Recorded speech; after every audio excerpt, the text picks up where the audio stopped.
we all need a hoe phase? Rob, you just been in it for 2 decades. Should everyone experience a hoe phase before settling down? Now, Bible thumpers may disagree, but other people will say, how else you gonna know that you found the one? Hoe phases might get a bad rep because of the negative connotations with someone sleeping around with Jim, John, and Josh. I'm gonna spare him.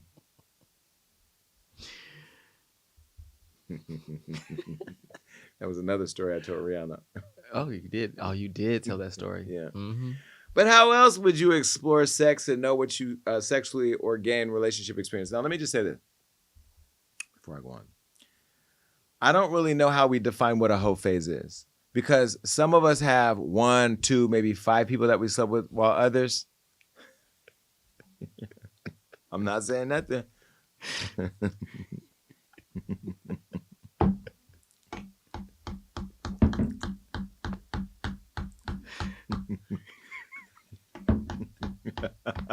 I'm not saying nothing. Stand you. Oh God. I'm just saying. Some have 5 or 10. Some have hundreds. Okay, and some have forgotten their count. Like some people just don't know. What? Go ahead. Some do have hundreds, right? Yeah. How many you got? I don't know. But either way, for some of us, if I'm gonna literally be with you forever, meaning forever, I look at it like, if I go to the buffet, how do I know which piece of chicken I want to take home forever? I may want to wrap up. I'm just saying, like, okay, I don't even go to buffets, but that's not the point. The point is that if I'm going to give myself to you forever, you're going to give yourself to me forever. Mm-hmm. I need to know that you're the one. Mm-hmm. And how do you know who the one is sexually unless you've had experiences? Mm-hmm. So I'm all for spending your 20s, your 30s, your 40s in some cases, figuring out what you want. So I do think that. Now, there are people who feel like, I'm not going to have sex until I get married, and God bless you, because you might go to hell for something else that you did. The Bible said one sin ain't no greater than another. So y'all be trying to be clean over here when you lied over here. Your driver's license say you're 200 pounds when you're really 235. Either way, it's all a sin in God's eyes. I think that you should definitely test drive the car before you pull off the lot, because you might pull off the lot and you might find a manufacturer defect. Right? Absolutely. And I think that people who shame people for trying a little bit of this or that before marriage, there's nothing wrong with that, right? I absolutely believe that everyone should sow their royal oats before they settle down. Like one of my aunts told my cousin, and I will never forget this. She had just graduated from high school. Her and her boyfriend had been together for a very long time, and my aunt was like, I know you think you're in love, but you about to go to college, and I think you need to have some experiences before you settle down. Like, because you never know. Like, you've been with that one person your entire life. You don't know what you do like, what you don't like. Not even just sexually, but like in a person's personality, the way they treat you. Like, you want to get those experiences with another person before you settle down for the rest of your life with a person who may not be the right match for you. You might hug me wrong, and I might know you ain't the one. Like, I will say, as you get older, you do figure out fairly quickly what you want, but that comes with experience. Mm-hmm. Some of y'all touting about how you're going to wait until you find the one. How do you know? And here's another question I will ask. Can a person that fills you up in every other way also be your forever friend if they can't fill you up sexually? I think that's a decision that a lot of you have to make. I'll just tell you right now, nah. I don't even want you laying in my bed if I look at you and ain't turned on by you. That means I've been around. Okay. I'm just not afraid to say it, unlike other people. Not you, we all know you've been around. Oh, God. It's not a secret. This whole topic is about you. Oh, God. Yeah, I mean, if I don't look at you and I have to look at you and be turned on at all hours of the day, night, day. I need to be walking around looking at you like, damn, there has to be the physical attraction. And then sexually, if we don't have the same energy or the same sexual drive or ambitions, like, what are we going to do? Sit around and play dominoes? Like, nah, ain't going to do that. We could do that too, but like, no. So I do think that, sexual experience and gaining that experience before you get there is important. But here's what I will tell you that I didn't know for decades. You should do it safely. We've been reckless. A lot of it, we knew it, but we weren't practicing safe sex. Now, there's PrEP, there's condoms, there's other things. And so there are other mechanisms out there for you to enjoy your hoe phase. I'm not going to say that I'm going to promote doing one, but I would say if you are doing one, don't feel guilty about it. At all. And what if you end up with somebody and they got a micro penis and you ain't pulling pants down until after y'all got married? Now what you going to do? And you got a wide set vagina. Like what? But so if you were dating somebody, they had a micro penis, but you really fell in love with them before you saw their penis.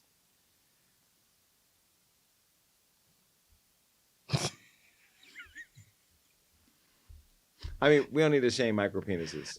I don't know. But would you still date them? I mean, do we have an open relationship? No. I don't know. And look, there are some people you're going to fall in love with where you just love their company. Sort of like you have your dog. You ain't going to sleep with it. But you like to cuddle with it from time to time and like pet it. You know what I mean? Yeah, absolutely. So like. So you just pet them? Yeah. From time to time? Yeah, just like, hey, baby, But then you go, but then you look at Neo, polyamory. Every single partner may not fulfill you the same way. Maybe one cooks well. Maybe one has sex well. Maybe one is a good person to talk to. Yeah. So you have 3 that you can share yourself with. Does that make you a hoe or does that just make you polyamorous? Convenience? Not traditional. Okay, I'm going to change my mind. You shouldn't be a hoe. None of you should be hoes. In fact, all of us should reap what we sow. And those of us that were hoes in our 20s are reaping it now by not being able to find anybody like me and you, which is the reason why, lots of people, it's so funny. People will say to me when I meet them, oh, I know you slid in my friend's DMs. Well, allegedly, AI, people, fake accounts, I'm fucking famous. I don't slide in everybody's DMs. Well, I don't think that's why we're single. Why are we single? Because it's a fast food dating society now. It's like everybody dates like you're on an app. It's like, oh, you're cute, but somebody cuter might message me tomorrow on Instagram. So nobody wants to commit and settle down. Because what are people even dating for these days? What are you hoes dating for? Are you dating for stability? Most of us want to get in relationships because we want stability. I want to be with somebody that's stable and that can create and foster stability. Maybe it's not financial stability. I got that. But it's emotional stability, a partnership where we are companions. Are people looking for that these days? I feel like people are. It's like that microwave scenario where people just want to get it really quick and just go. That's because all anyone can digest now is 30 seconds of anything. 30 seconds of content, That's all you get? 30 seconds of a relationship. No, I'm saying because we're all in like a TikTok mindset. So it's like we can't digest long-term relationships, which to me is crazy because I feel like we do want that because that's what we came from. That's the era that we're from. But I feel like everybody now is just a little bit less open to it. I don't know. Listen, arguing against hoe phases, some people are saying that they aren't worth it and it destroys a person's ability to pair a bond and it's counterintuitive in making it harder for that person to settle down. I will say it is hard for me to conceptualize settling down with a person when I have had experiences with different people to know what it is I'm looking for. Mm-hmm. Let Dr. Bryant tell it though. I love Dr. Bryant. Stay tuned for that one. Well, 2 female artists who aren't trying to hear it are Shenseea and Ruby Rose. Now, here's a photo of Shenseea and her tweet and Ruby responding. Take a look. Shenseea said, "Never had a hoe phase. I don't want none either. LOL. What's fun about being ran through?" And Ruby Rose said, "Same. Because ew. The fuck."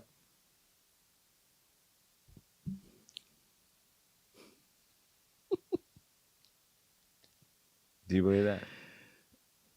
You don't even know who they are, huh? I just think you don't even know who they are. Yeah, huh? I do. Who is Don't Ruby give Rose? me a quiz. Don't give me a who quiz on Ruby who they Rose? are. Who is she? They're influencers.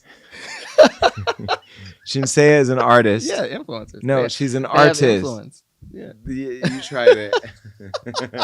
Rob has no clue who they are. He's like, who are these people you speak of? But I think maybe they just label it.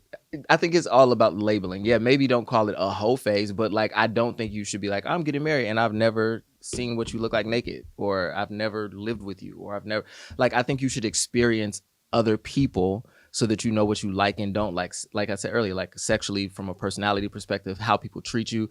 Maybe don't call it a hoe phase if you don't want to, but go out and experience other people. Can I ask you a question, people? Why is nobody perfect?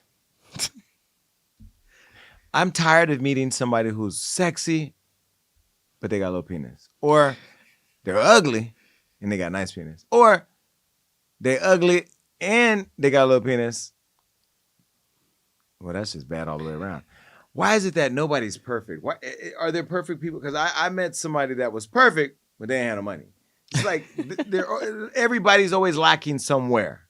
Why is it that? Where are the perfect people? Are there perfect people? No, and I don't think there should be. They're doing porn. They're on OnlyFans. Like they're giving you this fantasy based. Yeah, then they crazy. Or ran through. Yeah. Like the whole face. Or both. And see how they're tearing the condom? I don't like this image. I don't think you should tear the condom. I want to start by saying, all jokes aside, because I got to be responsible. If you are going to have a hoe phase, which you should, if you choose to, just use protection. If it's not a condom, then use PrEP. If it's not PrEP, use a condom, or both if you want to be extra safe. Don't use 2 condoms, though, because 2 condoms are unsafe. Yeah, I mean, I'm sure it's not going to work if you put 2 condoms on.